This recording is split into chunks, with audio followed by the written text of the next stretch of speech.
All right, Daddy. Ready? Yep. Okay, guys. Tell y'all a little bit about, we always like to do this to remind you what Christmas is really about, okay? And it's the difference between believing and trusting, okay? You have to have faith. God said without faith it's impossible to please Him. I can tell you stories and on, testimonies and stuff I've seen that just blow your mind. Absolutely, just sit there and go, no way. Oh yeah. There's a way. There's a real God. He really does exist.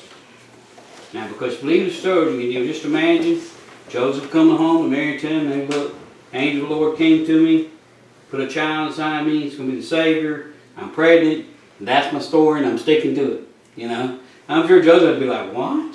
You gotta be kidding me, man. I ain't falling for that. Anyway, but he left, and the angel of the Lord come visit him. Then he goes, he's born in a manger. We see everything that he goes through. But what you found out was Romans were real good at keeping records. And what they found out over the years was Romans were in charge there. And the Romans basically would tell the stories about, hey, remember when all the little babies got killed by the king who was trying to kill Jesus? That really happened.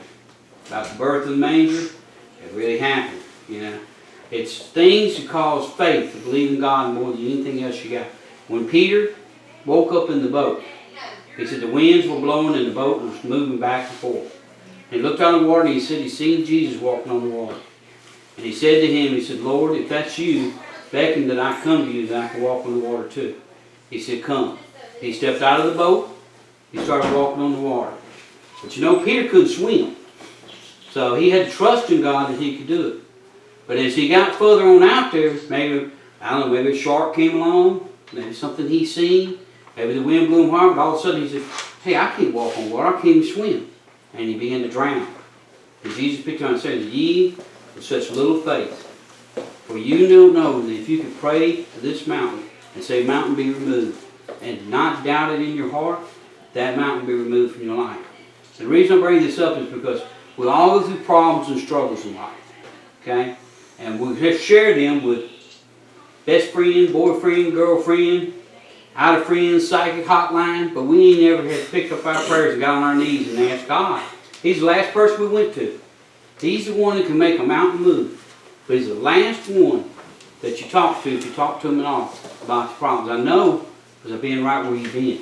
It's the difference between believing in God and trusting what God says. You hear those words like, that's crazy. Yeah, you got to be a little bit crazy, I guess, to believe in something that's not seen. But when you begin to put your faith in God, you see all things come true. When your Uncle Tim was, before he was born, God touched my heart and said, I love you, and I'm going to give you a son to carry on your name. Because you know Tim will be a Sanders just like me. And they had that boy ultrasound to death. And every time they said it's going to be a girl. I said, don't even bring anything to his baby shower in pink. It better be all blue. Because if God said he's going to give me a son, he's going to give me a son. For the longest time, we couldn't figure out what to call him. And one day in church, Nene came up with an idea. She said, we're going to call him Timothy. Okay? So we named him Timothy. And when he was born on that day, the whole room just came out and shouted with joy. Because one time my sister asked me, I was sitting there waiting for the baby. She said, what are you going to name the baby? So we named him Timothy after the Bible. We'll name him Lee after Grandpa. And so what are you going to name him if it's a girl? And I said, one more time. God's just testing your faith to see if you're going to believe what he says or are you going to believe what the world says. Who are you going to stand for? You know, he says, if you're not ashamed of me, I will not be ashamed of you in front of my Father. So we stood there and I told him what God had told me. I said, God makes a little boy, and I don't care what the doctor says. It's going to be a boy. And when they brought him out, sure enough, when they said it's a boy, the whole room had to come out and see Tim. And when they came out, that little thing was sticking up like that, and when Steve Perdor said, they couldn't see that. But see, God knew it was there when he sets the faith. Now, I didn't know this till years later. And I was sharing this very story with somebody else. And they said, you know that Timothy is actually Latin. You know what that means, don't you? I said, no. He said, and the word of God speaks. And what did God say? I love you, and I'm going to give you a son to carry on your name. And we didn't even know that when we named him Timothy. So as you step out here into this world, you're going to face challenges. God says you have not in your life because you ask not. If you don't ask him for anything, you don't have it. If you want to communicate with God, you have to pray and you have to talk to him. He is the reason that we're here celebrating this Christmas. It's the birth of Jesus Christ.